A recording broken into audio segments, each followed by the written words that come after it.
O Instituto Outra Via apresenta O Comércio da Resistência. Um texto de Miriam Poster. Um completo estranho num dia negro golpeou-me reavivando o inferno dentro de mim, em que achei difícil o perdão porque meu, tal como acontecerá, ser ele era, mas agora esse demônio e eu somos amigos tão imortais um para o seu outro. Edward Istlin Camis. Todas as pessoas administram sua energia de modo a obter um bom contato com seu ambiente ou para resistir ao contato. Se a pessoa sente que seus esforços serão bem-sucedidos, em que ela é potente e seu ambiente é capaz de proporcionar um retorno nutridor, irá confrontar seu ambiente com vontade, confiança e até mesmo ousadia. Mas se seus esforços não conseguirem o que deseja, ela entra num impasse com uma extensa lista de roupa suja de sentimentos perturbadores, raiva, confusão, futilidade, ressentimento, impotência, desapontamento, e assim por diante. E então ela precisa redirecionar essa energia de diversos modos, e todos reduzem a possibilidade da interação plena de contato com seu ambiente.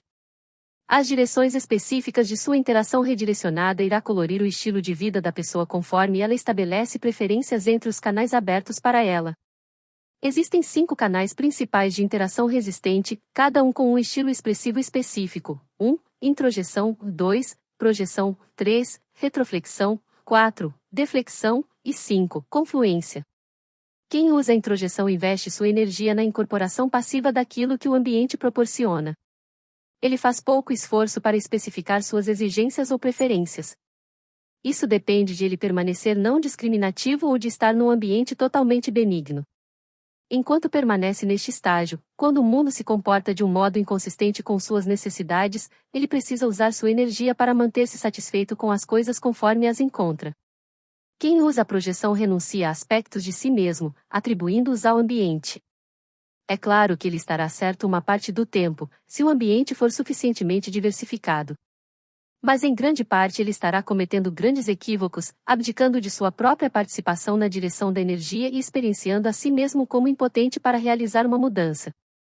Quem usa a retroflexão abandona qualquer tentativa de influenciar seu ambiente, tornando-se uma unidade separada e autossuficiente, reinvestindo sua energia num sistema exclusivamente intrapessoal e restringindo seriamente o fluxo entre ele próprio e o ambiente. Quem usa a deflexão se envolve com seu ambiente mediante acertos e erros. Entretanto, para ele isso geralmente se transforma em muitos erros com apenas alguns acertos, na maioria acidentais. Assim, ou ele não investe energia suficiente para obter um retorno razoável, ou a investe sem foco, e a energia se dissipa e evapora. Ele termina esgotado e com pouco retorno, arrumado. Finalmente, pela confluência, o indivíduo segue a correnteza. Isso envolve pouco gasto de energia por escolha pessoal, ele só tem de se submeter à correnteza do campo e deixar que ela o leve. Talvez não deseje ir nessa direção, mas seus companheiros parecem valorizá-la, e ele supõe que ela deve ter algum valor. Além disso, ela lhe custa tão pouco, por que ele deveria reclamar? Vamos examinar melhor esses 5 canais. Introjeção. A introjeção é um modo genérico de interação entre o indivíduo e seu ambiente. A criança aceita qualquer coisa que ela não experimente rapidamente como nociva. Ela pode aceitar sua comida sob a forma em que lhe é oferecida ou pode cuspi-la. No início, não pode refazer a substância para que esta lhe seja mais adequada, como fará mais tarde quando começar a mastigar. Quando ela pode mastigar, aprende como reestruturar aquilo que entra em seu sistema.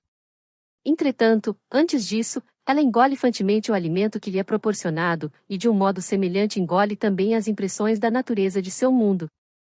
A criança tem uma extraordinária necessidade de confiar em seu ambiente, pois no início deve aceitar as coisas como elas vêm ou dar-se delas quando puder. Se seu ambiente é de fato digno de confiança, o material que ela recebe será nutritivo e assimilável, seja tímida ou tratamento pessoal. Mas a comida é enfiada apressadamente garganta abaixo, os médicos dizem que a injeção não vai doer, a defecação é considerada suja e vergonhosa. Os você deve começam cedo, e muitas vezes têm pouca congruência com as necessidades que a criança sente que tem. No final, a alma acaba sendo abatida. A confiança da criança é esgotada pelas autoridades externas cujos julgamentos se estabelecem, corroendo sua própria identidade clara e abrindo-a a conquistadores adultos que tomam posse do território. A rendição é odiosa no início, sendo depois esquecida.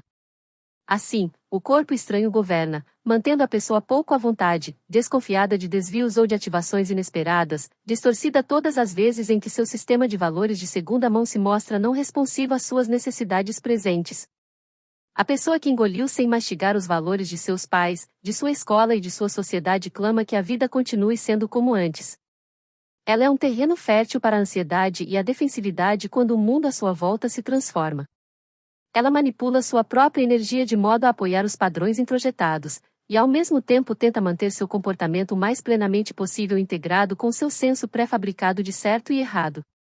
Mesmo quando a introjeção é realizada com sucesso, isto é, quando ela é consistente com o mundo real em que a pessoa vive, ainda paga um alto preço, pois abriu mão de seu senso de escolha livre na vida. A dificuldade fundamental para desfazer a introjeção é sua história honrosa como um meio genérico de aprendizagem. A criança aprende ao absorver o que está a seu redor. O menino anda como seu pai, até mesmo imitando-o, os idiomas e dialetos são absorvidos, os sensos de humor são passados adiante, etc. A criança tão só experiencia numerosos aspectos da vida numa maneira é assim que as coisas são, e aprender é como o sangue fluindo pelas veias ou uma respiração. A qualidade das coisas que simplesmente são como são vibra com um frescor difícil de ser repetido mais tarde por meio da aprendizagem deliberada e orientada pela discriminação assume o controle. Infelizmente, aprender apenas pela introjeção exige um ambiente favorável, impossível de ser encontrado, que, de forma invariável esteja adaptado às necessidades do indivíduo. Quando este encaixe perfeito falha, como por certo acontece, o indivíduo não só precisa escolher o que deseja e com o que está disposto a se identificar, mas também precisa resistir às pressões e às influências que ele continuará a receber e são indesejadas. É aqui que a luta começa.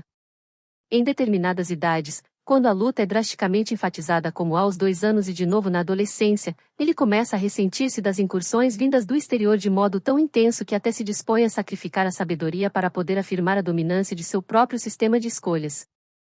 Ele percebe, quase intuitivamente, que a mera sabedoria nesse momento não tem a prioridade que ele precisa atribuir ao processo pessoal de fazer escolhas. Ele diz: eu venho em primeiro lugar e meu bem-estar vem em segundo. Assim, percebemos que aos 2 anos ele diz não indiscriminadamente, e na adolescência teimará em preferir ser reprovado na escola do que se submeter humildemente às exigências estabelecidas pelos outros. A pessoa que utiliza a introjeção absorve suas experiências com grandes doses de fé, pois no início ele não tem como conhecer as implicações de suas escolhas. Por exemplo, alguém não tem como saber, aos 2 anos de idade, se irá gostar de andar igual a seu pai. Ele simplesmente o faz. Só depois é que poderá questionar isso e desejar mexer mais os quadris ou colocar o peito para fora. Considerando a atração primária e a indispensabilidade desse processo, não é de admirar que as pessoas sintam dificuldade para abandoná-lo mesmo depois de surgirem outros modos de aprendizagem que fazem com que a introjeção perca sua importância. As discriminações entre as correntes nocivas ou saudáveis que penetram no indivíduo se tornam mais seguras e passam a ter um sabor de escolha, incorporando valores e estilo pessoais ao processo de fazer escolhas. Além disso, o poder de reestruturar aquilo de que existe passa a ser maior, impelindo a pessoa além da mera escolha entre sim ou não. Ela se torna capaz de organizar a experiência para que esta se torne mais adaptada pessoalmente, criando aquilo de que ele necessita, em vez de simplesmente escolher com um sim ou um não. Este movimento para a discriminação criativa a partir da discriminação reativa anterior é dramaticamente representado pelo surgimento da mastigação. A mastigação é a atividade prototípica para um mundo assimilável às próprias necessidades quando ele não se apresenta desde o começo. Mas começa a existir o conflito inevitável, aceitar a vida como ela é ou mudá-la, e esse conflito irá durar enquanto a pessoa viver. A tarefa primária ao desfazer a introjeção é focar-se em estabelecer dentro do indivíduo um senso das escolhas disponíveis para ele, estabelecer seu poder para diferenciar eu e eles. Existem muitos modos de fazer isso. Um dos mais simples é fazer com que a pessoa forme pares de sentenças para si mesma e para o terapeuta, começando primeiro com o pronome eu, e depois com o pronome você. Ou poderia pedir-se que ela forme frases que comecem com as palavras eu acredito que, e depois elaborasse como muitas dessas afirmações representam suas próprias crenças, extraídas de sua experiência pessoal, e quantas são restos envelhecidos vindos de outras pessoas em sua vida. De fato, qualquer experiência que aumente o senso de eu do indivíduo é um passo importante para desfazer a introjeção. Por exemplo, uma mulher atraente de 25 anos estava vivendo com um homem a quem ela amava e que dizia lhe amar. Entretanto, Glória estava perturbada porque Dan não estava pronto para casar-se com ela. Ela estava incomodada com a extensão de seu compromisso real com ele e com a dúvida sobre Dan algum dia estar disposto a casar-se. Glória desejava muito viver uma vida de casada. Contudo, seu senso de desejo pessoal era confuso por causa das advertências de seus pais, ditas e não ditas, de que uma mulher não deveria viver com um homem antes de casar-se e com certeza qualquer homem que concordasse com um tal acordo provavelmente não se casaria com ela. Eles diziam, por que ele deveria casar-se, uma vez que já estava conseguindo aquilo que desejava? Glória precisava ir além da postura sexual preconcebida deles e dos valores de casamento que eles tinham e experienciar suas próprias atitudes e valores. Quando ela aceitar sua própria sexualidade, a sua apreciação a respeito de seu real poder de atiação sobre Dan também se expandirá e lhe dará um senso de escolha entre os homens. Assim, se Dan não se casar com ela, ela compreenderá que pode tê-lo perdido, mas que não perdeu todas as suas opções de casamento. Em outras palavras, não seria meramente escolhida ou não escolhida, mas sentiria que ela também poderia escolher. Embora Glória não estivesse familiarizada com este papel, tinha muitos talentos para isso, pois era atraente, inteligente e cheia de energia. Depois de aceitar sua própria natureza, ela poderia ficar livre da introjeção de valores sexuais preconcebidos de seus pais e de sua avaliação das mulheres como capazes apenas de uma discriminação reativa, em vez de poderem fazer escolhas livres por si mesmas. Durante a terapia ela cresceu nessas dimensões, inicialmente abrindo-se a seus genuínos sentimentos calorosos para comigo e descobrindo a característica natural da afeição. Depois Glória aprendeu a brincar com seu próprio poder de atração visual, experimentando seu exibicionismo ao vestir-se de modo chamativo, sentindo o modo como andava, soltando seu andar e olhando diretamente para as pessoas quando falava com elas. Ela sentia agora sua própria individualidade e terminou casando-se com Dan. A pessoa que utiliza a introjeção minimiza as diferenças entre o que está engolindo e aquilo que poderia realmente desejar, se permitisse a si mesma fazer esta discriminação. Desse modo ela neutraliza sua própria existência ao evitar a agressividade necessária para destruir aquilo que existe. E como se qualquer coisa que existisse fosse inviolável, ela não pode mudá-la, precisa aceitá-la como ela é.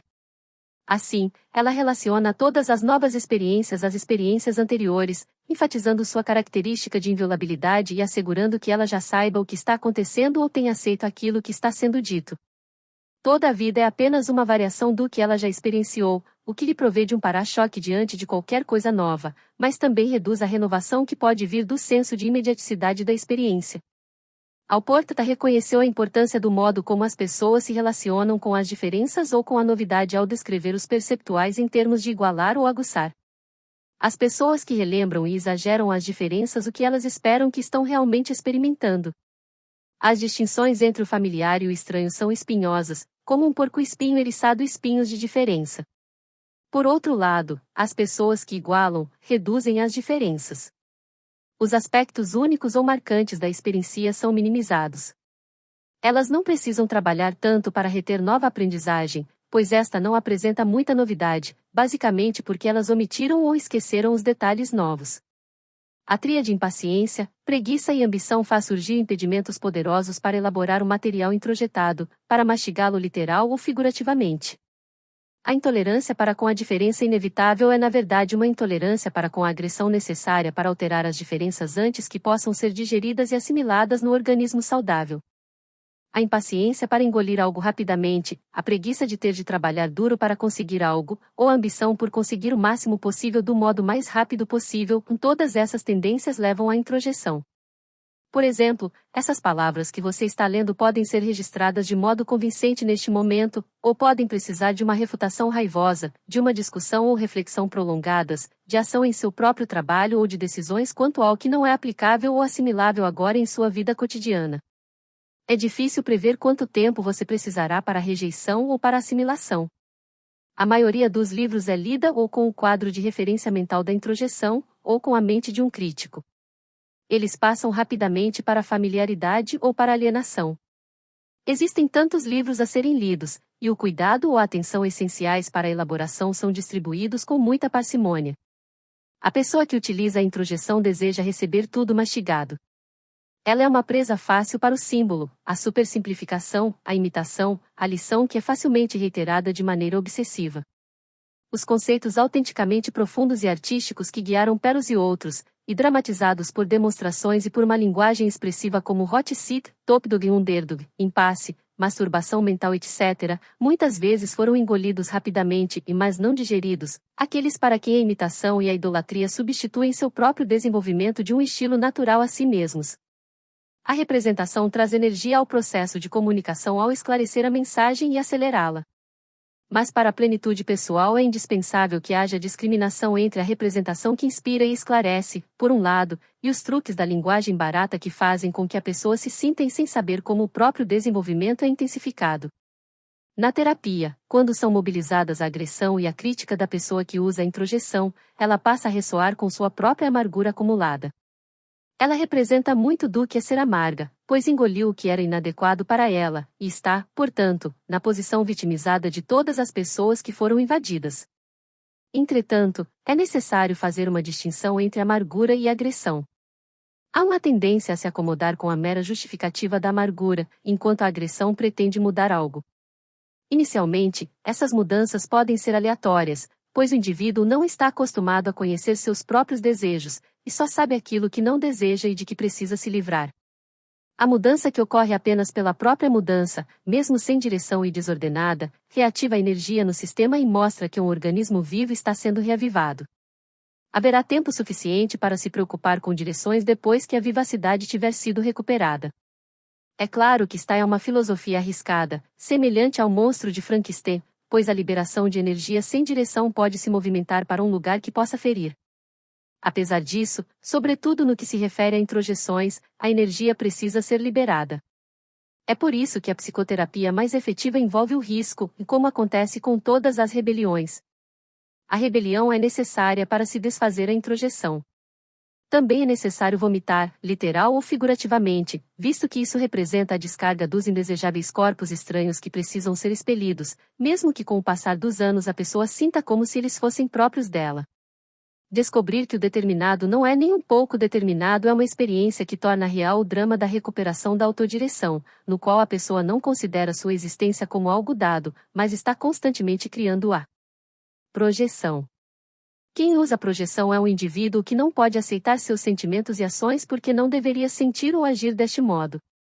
O não deveria é a introjeção básica que rótula seu sentimento ou ação como intragável. Para resolver este dilema ele não reconhece seu próprio ato perturbador, mas em vez disso o liga a outra pessoa, certamente não a si mesmo. O resultado é a cisão clássica entre suas características reais e o que ele tem consciência a respeito delas.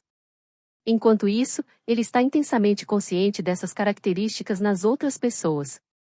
Por exemplo, a suspeita de que outra pessoa esteja ressentida com ele, ou que esteja tentando seduzi-lo, é uma criação baseada no fato inaceitável de que ele deseja comportar-se desse modo para com a outra pessoa. A pessoa que usa a introjeção entrega seu senso de identidade, enquanto o indivíduo que usa a projeção o distribui aos pedacinhos. Fazer com que a pessoa que projeta recupere seus pedaços dispersos de identidade continua sendo a pedra fundamental do processo de elaboração. Quando, por exemplo, alguém lamenta o fato de seu pai não querer falar com ele, o terapeuta não precisa seguir essa percepção. Ele pode dizer ao filho pesaroso que inverta a frase, e diga que ele não quer falar com seu pai. O filho pode descobrir que ele realmente representou um papel no distanciamento de seu pai. Ele pode até ter iniciado esse distanciamento ao afastar com mau humor por tantas vezes as tentativas de aproximação de seu pai, que este simplesmente desistiu de falar com ele. A dinâmica terapêutica se apoia na crença básica de que nós criamos nossas próprias vidas e, ao recuperar nossas próprias criações, somos incentivados a mudar nosso mundo. Além disso, mesmo quando a mudança exterior não é necessária ou possível, o senso de identidade pessoal, expresso tão bem na exclamação de Popeye, "Eu sou o que sou", é por si mesma uma experiência curativa. Quando alguém que costuma usar a projeção consegue fantasiar sobre si mesmo como uma pessoa com as mesmas características que vê nos outros, mas que anteriormente escondia de sua própria autoconsciência, isso afrouxa e expande seu senso de identidade demasiado rígido. Considere, por exemplo, um homem que tenha ocultado o senso que sua própria crueldade Experienciar a si mesmo como uma pessoa cruel serve para lhe dar um novo vigor, talvez acrescentando uma nova dimensão à sua gentileza, talvez lhe dando ímpeto para mudar aquilo que só seria alterado por um comportamento cruel. Um estudante universitário, David, tratado cruelmente por de seus professores, sentiu-se ao mesmo tempo ultrajado e exaurir pela confrontação com esse homem. Ao explorar-se como seria fosse um homem cruel, David descobriu que havia tentado dominar seu professor em primeiro lugar. Além disso, ele tinha uma necessidade geral de dominar uma situação para manter o controle de sua própria independência. Agora estava colhendo a tempestade, mas saber que ele havia sido o agressor e também o agredido fez com que se sentisse menos vitimizado. Até então ele havia experienciado a si mesmo meramente como uma vítima impotente, e não como alguém numa luta estratégica pela própria sobrevivência. Depois de David ter gritado, experienciado a própria violência, e até mesmo matado em suas próprias fantasias, a pressão de suas projeções foi removida e tudo o que restou foi o problema tático, na proporção adequada, com o qual ele poderia lidar de um modo mais realista. Lidar com o problema substituiu a indignação projetiva. A indignação projetiva é um fator crucialmente perturbador, pois resulta em alimentar rancores. Isso se transforma numa força paralisada, que prende o indivíduo à falta de resolução. Felizmente, neste exemplo, David não estava tão alienado do monstro dentro de si que não pudesse se envolver prontamente no experimento. Isso nem sempre ocorre com tanta facilidade.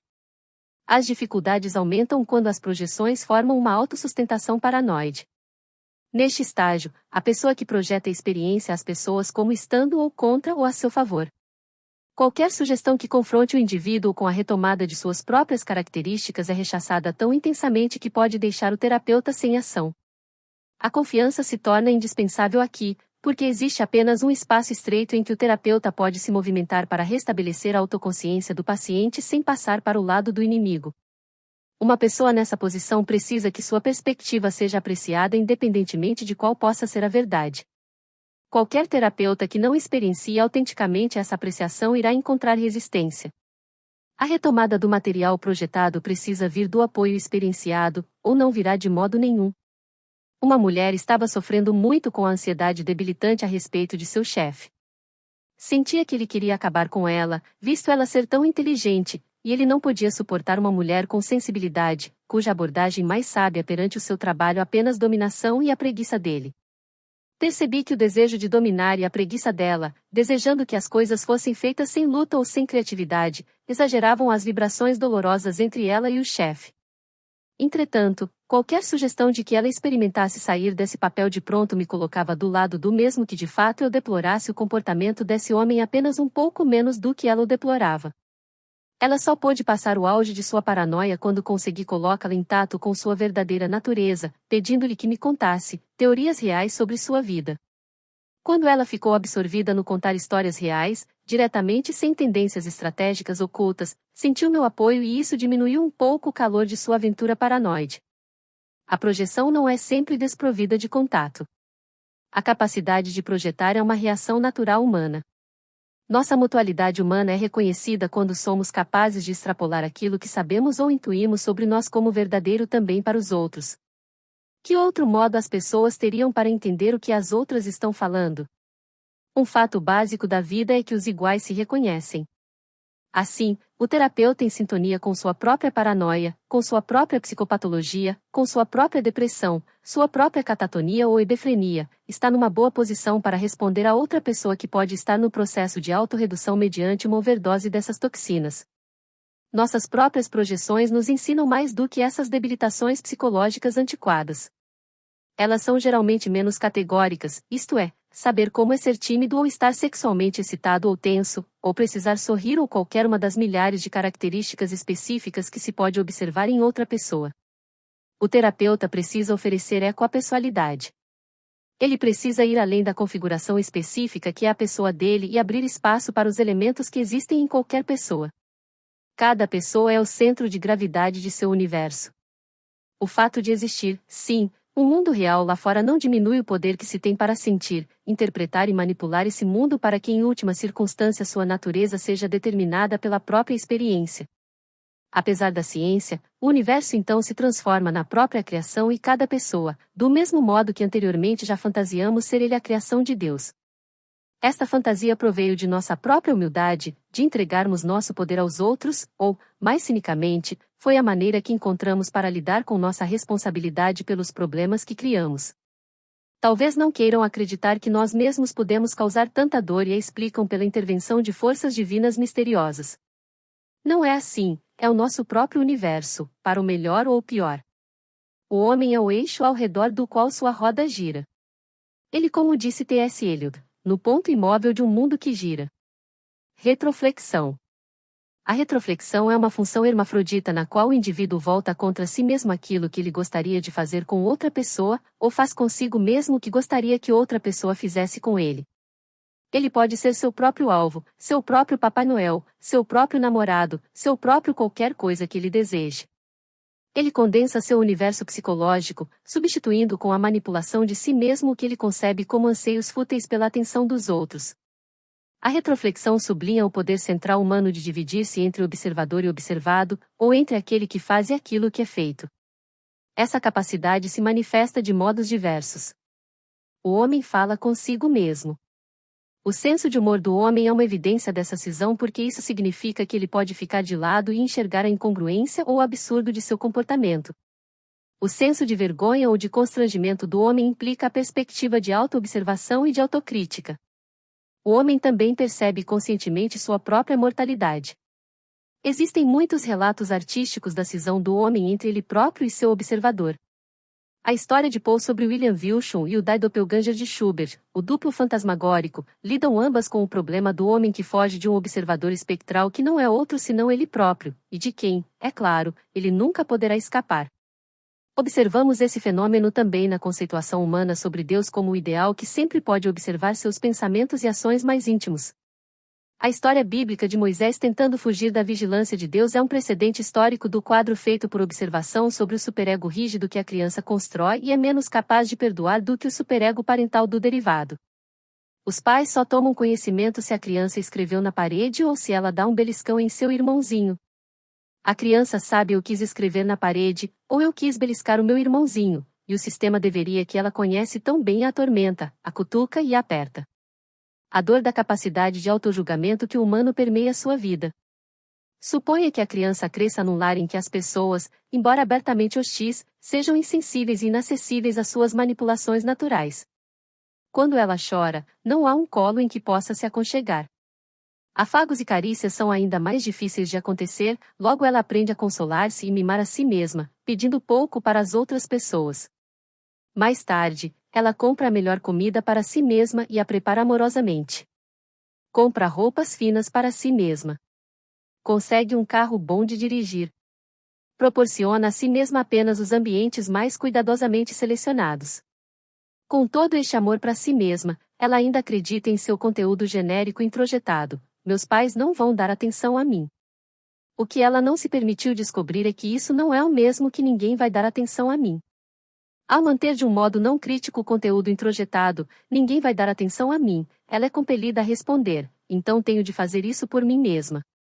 Ela também pode optar por retrofletir contra si mesma aqueles impulsos que inicialmente seriam dirigidos para alguma outra pessoa. Esses impulsos podem ser hostis ou ternos. Birra, golpes, gritos ou mordidas foram consistentemente suprimidos.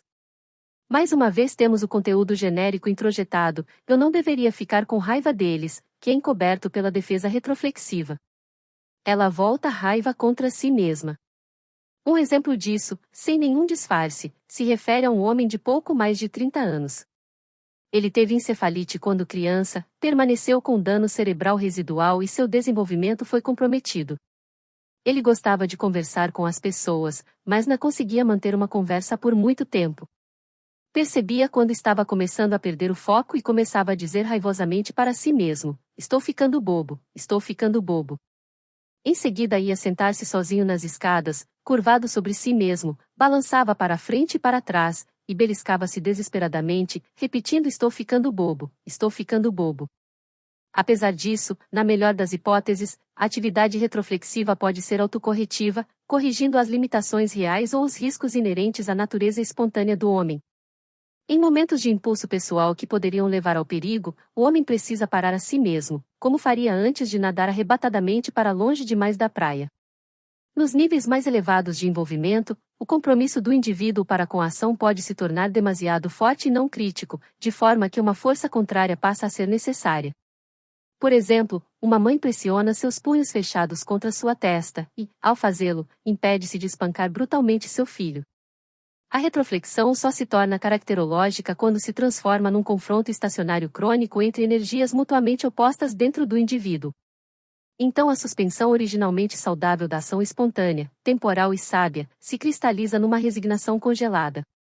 O ritmo natural entre a espontaneidade e a autoobservação se perde, e a perda desse ritmo divide o homem entre forças que se anulam. Quando uma pessoa retroflete recorrentemente, ela bloqueia seus impulsos para o mundo e permanece presa por forças opostas, mas estagnadas. Por exemplo, se uma pessoa opta por parar de chorar, seguindo as exigências de viver com pais que proíbem o choro, ela não tem de continuar fazendo este sacrifício além dos anos em que mantém contato com eles. O problema principal de viver bem é manter-se atualizado com as possibilidades existentes, em vez de permanecer marcado o tempo todo por experiências que foram apenas temporárias, ou que podem ter sido apenas erros de percepção ou intuição. Talvez ela apenas pensasse que tinha de reprimir seu choro quando realmente não tinha de fazer isso. Além do mais, a despeito de estar certo ou errado originalmente, pode ser que ela não precisa fazer isso agora. Pensar é por si mesmo um processo retroflexivo, um modo sutil de falar consigo mesmo. Embora o pensar possa ter características obviamente perturbadoras, interferindo ou adiando a ação, ele é também valioso para orientar o indivíduo com relação às questões de ida que são complexas demais para serem resolvidas de modo espontâneo. Escolher uma carreira, decidir quando se casar, resolver o problema difícil de matemática, projetar um edifício, são atos que beneficiam da influência mediadora do pensamento. Mesmo em decisões menos importantes, como escolher um filme, a pessoa pode pensar consigo mesma: eu não quero ver isso, é sangrento demais e muito depressivo para mim hoje. Prefiro ver algo que me reconforte. Pode ser que a pessoa nem soubesse aonde queria ir antes de pensar deste modo. Infelizmente, na retroflexão, a cisão muitas vezes cria atrito interno e estresse considerável, uma vez que permanece autocontida e não se move para a ação necessária. Portanto, o movimento na direção do crescimento implicaria redirecionar a energia a fim de que a luta interna se abra. Em vez de operar apenas dentro do indivíduo, a energia se torna livre para se mover na direção de um relacionamento com algo externo a si mesmo. O desfazer da retroflexão consiste na busca do outro apropriado. Entretanto, a elaboração da luta interior muitas vezes precisa acontecer primeiro, embora se tenha o objetivo de que o indivíduo busque contato com o outro. Na retroflexão, a interação com o eu dividido precisa ser reenergizada com consciência, pois o impulso para contatar o outro está seriamente obscurecido. O modo de identificar onde a batalha está ocorrendo é prestar atenção ao comportamento físico do indivíduo. A luta em curso pelo controle do corpo da pessoa fica aparente quando se examina a postura, os gestos ou os movimentos. Suponha que um homem conte um acontecimento profundamente triste de sua vida a uma mulher. Ele observa que enquanto fala ela está se afundando cada vez mais na cadeira, com os braços fortemente apertados contra o corpo. Ele para porque sente que ela está se afastando dele a cada palavra, deixando-o isolado e sozinho com sua tristeza. Contudo, a experiência dela é bem diferente. Ela está muito comovida, mas apesar disso sente que qualquer coisa que fizesse seria uma invasão. Seu gesto expressa tanto a sua necessidade de ficar atenta quanto a de conter-se. Ela segura a si mesma, em vez de abraçá-lo. Seu impulso empático subjacente deu lugar a uma força muscular contrária que tenta manter esse impulso sob controle.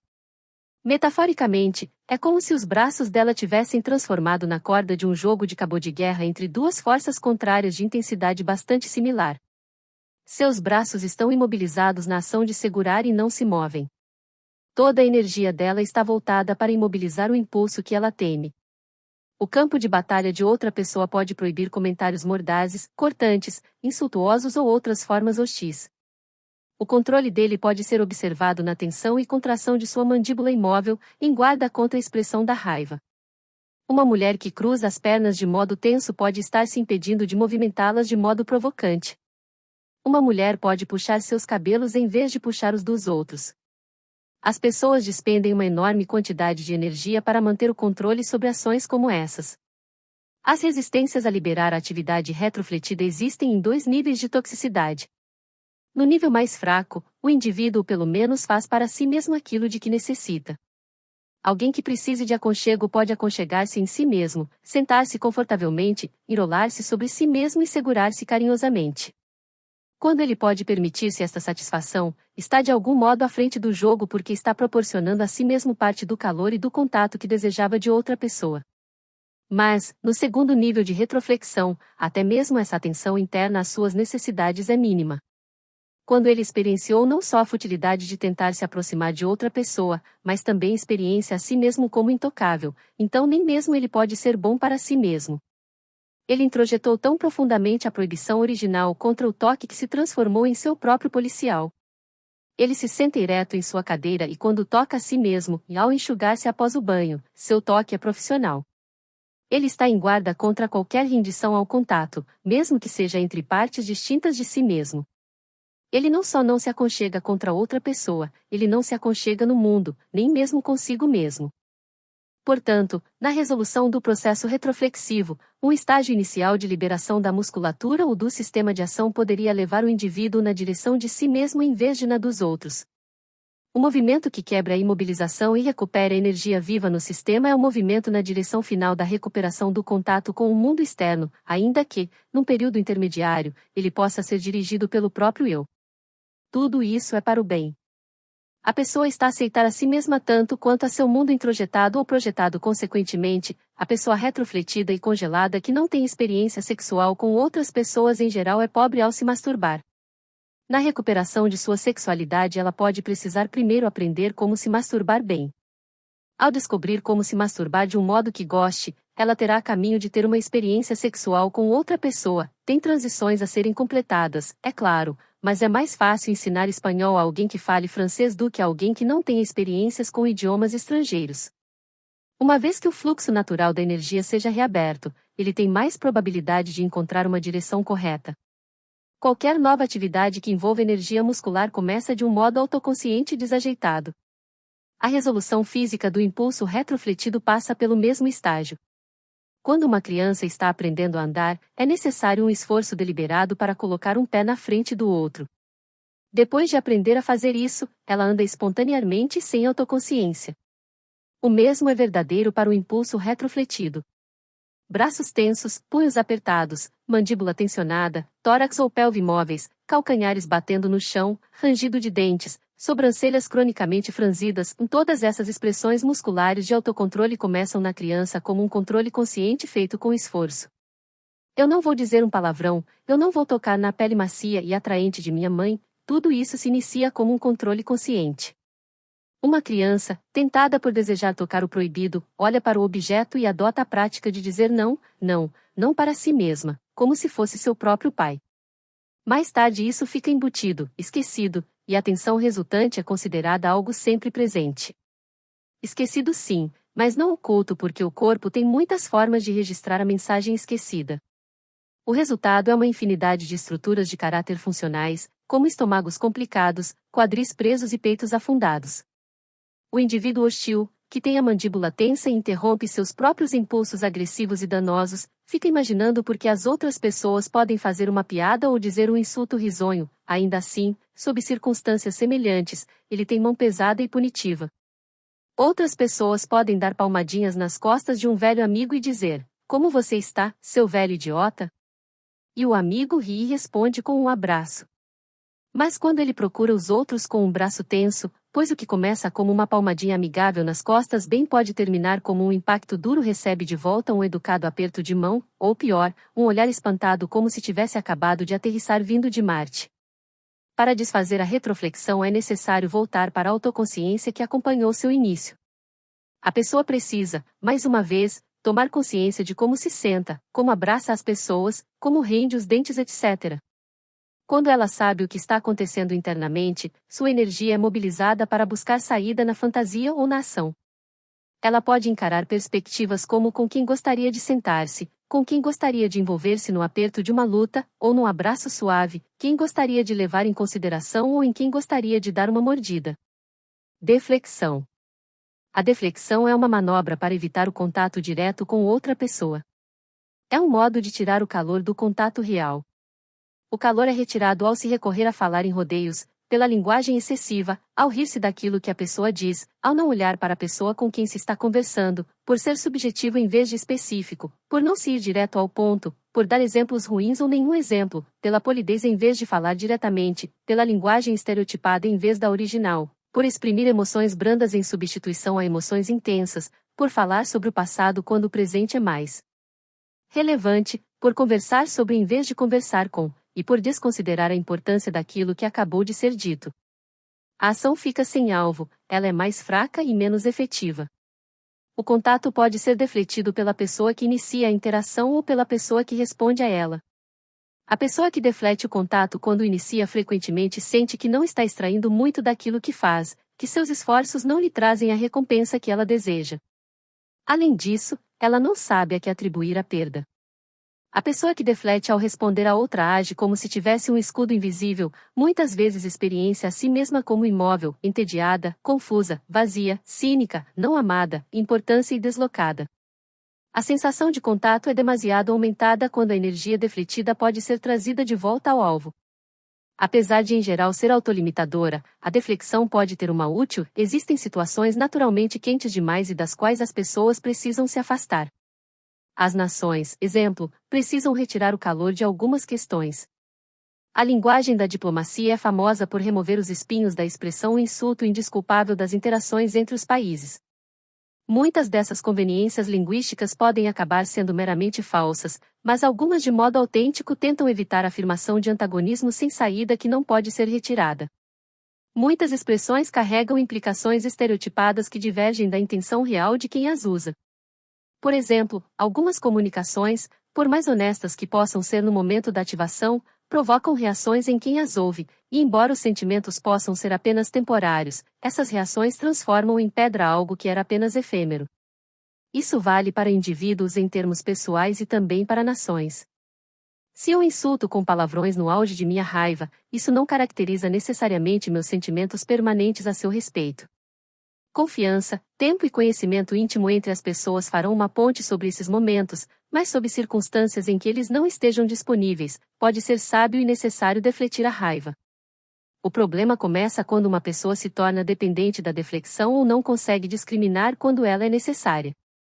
Por exemplo, quando um pai conta os fatos da vida a seu filho, mas o suaviza com uma linguagem cheia de rodeios, ele está cometendo um grave erro. Uma das deflexões inevitáveis da vida é o momento em que os pais explicam a sexualidade a seus filhos. Os aspectos técnicos e a precisão difusa apenas deturpam ainda mais uma mensagem que, mesmo quando é bem comunicada, fica sem dúvida bem distante da cidade sexual. O garoto termina o jogo sem conseguir descobrir qual foi o placar. A mesma necessidade de diluir pode permear qualquer contato que possa ter consequências sérias. Eu realmente quis me referir a você, mas quis falar sobre a tendência de todo. Para ser rude ou abrupto ou para não dar a alguém todo o tempo de que ele precisa. Desse modo, a queixa real sobre ser tratado de modo rude é diminuída ou vagamente desviada de seu alvo. A pessoa que deflete não colhe os frutos de sua atividade. As coisas simplesmente não acontecem. A pessoa pode falar e ainda assim se sentir intocada ou mal compreendida. Suas interações podem falhar e não realizar suas expectativas razoáveis. Mesmo que um indivíduo possa se comunicar de modo válido ou preciso, se ele não atinge a outra pessoa, ele não será sentido plenamente. Por exemplo, Uau, que dava toda a informação necessária quando alguém lhe fazia uma pergunta, nunca respondia de fato. Quando o confrontei a respeito disso, ele ficou bem furioso, um estado menos defletido que o usual. Em sua fúria, Wall anunciou que ele tinha o direito de falar como quisesse, que se eu ouvisse e apreciasse seu estilo, saberia que a pergunta tinha sido respondida. Seu desempenho ou sua precisão, é claro, não eram o suficiente. Janet veio antes de Freud, mas não fez o contato feito por Freud. Do mesmo modo, Wall pode estar correto, mas se ele não se dirigir claramente às pessoas, não receberá a resposta de que precisa. Pedi a Wall que resumisse sua resposta em uma palavra. Ele o fez, e quando fez isso, eu soube mais clara e pungentemente sobre o que estava falando do que anteriormente, quando ele havia dado uma informação longa. Ramona passou meia hora falando sobre si mesma, de um modo diagnóstico. O observador casual poderia ter suposto que ela estava fazendo contato o tempo todo porque era falante no início até interessante. Entretanto, ela tirava a agudeza do que dizia, em parte ao não olhar diretamente para mim, e em parte ao usar estereótipos de diagnósticos. Ouvir acabou se transformando num peso, embora eu pudesse apreciar e até me sentir tocado por algumas das coisas que ela disse sobre si mesma. Pedi a Ramona que fizesse diversas afirmações iniciadas com a palavra você, ela sorriu, seus olhos se animaram e ela disse as frases. Imediatamente, houve um novo contato entre ela e mim. O problema principal na vida de Ramona é que ela tira o calor de suas experiências. Ela fora superestimulada por seu pai, enquanto estava crescendo. Como ela dizia, eles tinham feito tudo, menos sexo juntos. Agora ela ainda é facilmente superestimulada por contatos que a maioria de nós tem facilidade para assimilar. Enquanto falava com chavões diagnósticos sobre si mesma, reclamou sobre um nó no estômago, e não era capaz de olhar diretamente para mim. Depois de fazer contato e perceber que eu estava olhando para ela, conseguiu fazer contato ocular comigo. Então, o nó que aprendia soltou-se, e o período de tensão que perdurara alguns dias dissolveu o corno se ela nunca tivesse estado tensa, conforme Ramona disse que tinha feito o contato direto e não tinha se queimado. Confluência. A confluência é um fantasma perseguido pelas pessoas que desejam reduzir as diferenças para moderar a experiência perturbadora da novidade e da alteridade. É uma medida paliativa pela qual se busca uma concordância superficial, um contrato de não se balançar o bote. Por outro lado, o bom contato, mesmo nas uniões mais profundas, mantém o senso ampliado e profundo do outro com quem o contato é feito. Um dos problemas da confluência é, na verdade, que ela é uma base frágil para um relacionamento. Do mesmo modo como dois corpos não podem ocupar o mesmo espaço no mesmo momento, dois indivíduos não podem ter exatamente a mesma mente. Se é tão difícil dois indivíduos atingirem a confluência, é ainda mais fútil esforçar-se para obter uma confluência familiar, organizacional ou social. Um indivíduo pode optar propositadamente por diminuir as diferenças para permanecer na direção de um objetivo mais importante e para resistir a uma estática irrelevante. Submeter o estilo individual próprio para desempenhar um papel designado numa atividade em equipe, como um time de futebol, um canto de madrigal ou mesmo uma campanha política, é uma doação temporária do eu para uma unidade mais ampla. Isso difere da confluência porque o senso de eu do indivíduo mantém-se como figura. Ele continua definido segundo seu consentimento pessoal e pela clareza de sua consciência de si mesmo e de seu ambiente. Ele opta por focar um elemento do processo do grupo. Mas se a vida dele estiver abarrotada de exigências de concessões pessoais, quer ele goste ou não disso, obviamente essa situação será frustrante, e não nutridora. O contato real com as exigências impostas por uma vida assim poderá levar a um rompimento. Isso que acontece em muitos casamentos quando marido e mulher por fim estão fartos um do outro. Também foi isso que aconteceu com um jovem que finalmente tomou a decisão de deixar um emprego embrutecedor num grande hospital depois de um contato repetido com as exigências de confluência calada implícitas em seu trabalho quando percebeu que a confluência era o preço de uma existência sem conflitos, e os pagamentos deveriam ser feitos eternamente. Ele se demitiu para criar outro estilo de vida para si mesmo. A confluência é uma corrida para quem tem três pernas, organizada entre duas pessoas que concordam em não discordar. É um unicontrato não expresso, muitas vezes com cláusulas ocultas e letras pequenas que talvez sejam conhecidas apenas por um dos sócios. De fato, alguém pode ser envolvido num contrato de confluência sem nem ter sido consultado nem negociado seus termos. Pode-se entrar num acordo desses pela indolência ou ignorância e, para sua surpresa, descobrir que ele vigorava apenas quando ocorria algo que o quebrasse ou perturbasse. Mesmo que as diferenças percebidas vagamente possam nunca ter surgido por uma discussão aberta, existem sinais de perturbação em relacionamentos confluentes entre marido e mulher, pai e filho, chefe e subordinado, quando um deles, sabendo ou não, quebra os termos do contrato. A afirmação feita por uma esposa, eu não sei por que ele foi embora, nós nunca tivemos uma briga em todos os anos em que estivemos casados, ou um pai que diz, mas ele era uma criança tão boa, nunca respondia, sugerem a um ouvinte atento um relacionamento frágil, e não bem estruturado. A continuidade não depende de uma harmonia ininterrupta, mas é pontuada ocasionalmente pela discórdia. Duas pistas de relacionamentos confluentes perturbados são sentimentos frequentes de culpa ou ressentimento. Quando uma das partes de um contrato confluente sente que violou a confluência, ela se sente obrigada a pedir desculpas ou a pagar uma indenização pelo rompimento do contrato.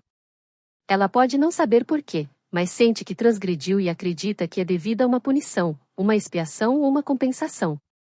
Ela pode buscar isso pedindo ou submetendo-se docilmente a um tratamento rude, a uma repreensão ou ao isolamento. Também pode tentar punir a si mesma mediante um comportamento retrofletido, tratando-se de modo cruel pela autodegradação, humilhação ou sentindo-se sem valor e ruim. A culpa é um dos principais sinais de que a confluência foi perturbada. A outra pessoa, que sente que houve uma transgressão contra si, sente uma justa indignação e um ressentimento. Ela está ofendida, foi traída, enganada, e cometeu-se um pecado. Ela recebeu um golpe do ofensor, exige que o transgressor ao se sinta culpado pelo que fez e envie esforços extenuantes desculpar-se e compensar o que fez. Ela também pode retrofletir tentativa de dar a si mesma aquilo que deseja do outro. Este é esforço necessário, pois as exigências frequentemente são insanáveis, por serem irrealistas. Assim, ela sente pena de si mesma e se entrega à autopiedade e à comiseração. Que vida dura ela leva e que bruto insensível e sem consideração é a pessoa que acabou de feri-la, para dar mais sustentação à sua posição, torna-se ainda mais miserável e digna de pena, o que, é claro, só aumenta seu ressentimento. Isso continua indefinidamente, numa espiral crescente e interminável de infelicidade e recriminação. Um indivíduo também pode tentar fazer contratos de confluência com a sociedade. Como a sociedade não reconhece tais acordos, ele está fadado à insatisfação e ao ressentimento. Segundo as palavras de Stephen Crane, um homem disse ao universo: Senhor, eu existo. Contudo, respondeu o universo, o fato não criou em mim um senso de obrigação. Assim, ele embarca em seu acordo desigual com a sociedade, ele se comportará, se adaptará e fará todas as coisas que pensa que a sociedade exige, ele nem mesmo terá pensamentos ou buscará ideais ou objetivos, a não ser aqueles que a sociedade aprove ou alimente. E por isso, como sua confluência é uma barganha iniciada para assegurar pagamento em retribuição ao desempenho, ele deve ser bem-sucedido, ou estimado, ou famoso, ou livre de doença, ou livre de dificuldades pessoais. Não existe uma recompensa intrínseca naquilo que ele faz, ou suas ações são determinadas por outro desconhecido que finalmente deve fazer com que tudo valha a pena. Ele não faz as coisas apenas porque gosta, ele não está suficientemente em contato consigo mesmo para saber quando gosta do que faz. Concentra-se sobretudo em saber se os outros gostam do que ele faz. Assim, quando a recompensa não ocorre na medida suficiente, ele se torna pesaroso, ressentido ou desconfiado, e firmemente convencido de que as pessoas estão destinadas a não ter nada de bom. Ou, em vez disso, ele pode se voltar contra si mesmo e suspeitar que se tivesse se esforçado mais ou se não tivesse feito isso ou aquilo, teria conseguido. Ele supõe que a sociedade concordava com o contrato e foi ele quem violou seus termos. Por mais trágico que seja, sente que nem mesmo seus maiores esforços seriam suficientes para receber o prêmio nebuloso que passou a vida inteira perseguindo, como testemunha Willy Loman em Death of a Salesman, de Arthur Miller.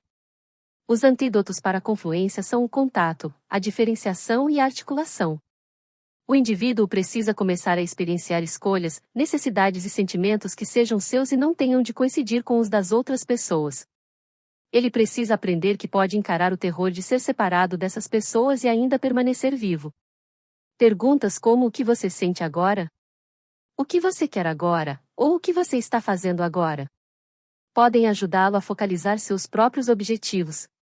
Lidar com as sensações que resultam dessas perguntas impede que se compre um pacote de sonho padrão que pode ou não estar de acordo com suas necessidades. Afirmar em voz alta suas expectativas, primeiro talvez para o terapeuta e, finalmente, para a pessoa de quem se espera essa satisfação, pode ser os primeiros passos para descobrir tentativas encobertas de se estabelecer relacionamentos confluentes. Portia tentou corajosamente viver o tipo de vida que seu marido achava ideal para uma boa esposa e boa mãe, mas mesmo assim ela se sentia sufocada pela infelicidade. Sam, por seu lado, trabalhava para lhe proporcionar generosamente bens materiais e era um marido amoroso e tolerante. Ainda assim, Portia estava sendo sufocada pela ficção que ela e seu marido mantinham. O marido e a família deveriam dar toda a afirmação de que uma mulher necessitava, e se tinha isso, ela devia sentir-se satisfeita. Certa tarde, respondendo à minha pergunta o que você sente agora, Portia respondeu: eu me sinto como uma bolha.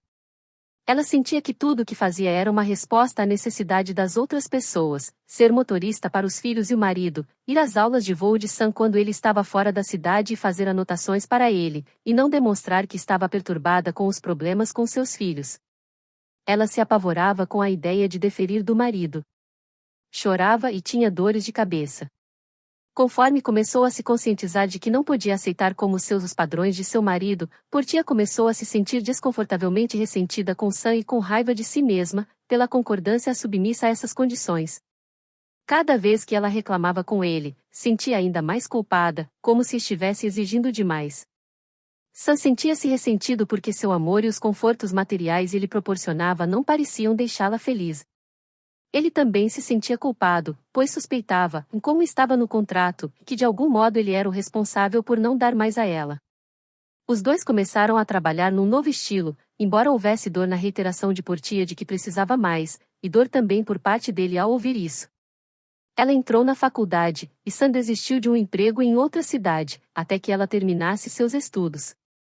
Quando ela se tornou livre para fazer as coisas tão somente, porque gostava, o apoio dos outros se tornou a guarnição, e não mais o prato principal, gostoso e agradável, mas não a fonte principal de nutrição. Ao dar atenção às próprias necessidades e expressá-las, uma pessoa pode descobrir quais são seus objetivos pessoais e únicos, e pode conseguir aquilo que deseja. Ela não tem de se esforçar para conseguir um acordo com algum poder apaziguado, ela se transforma num agente independente, em contato com onde deseja ir e como pode chegar lá por seus próprios meios. Como ela estabelece suas próprias metas, não está presa a um contrato, e é livre para mudar e mover-se, adaptando-se de modo flexível à sua experiência no momento presente, e não vivendo segundo um contrato feito há muito tempo.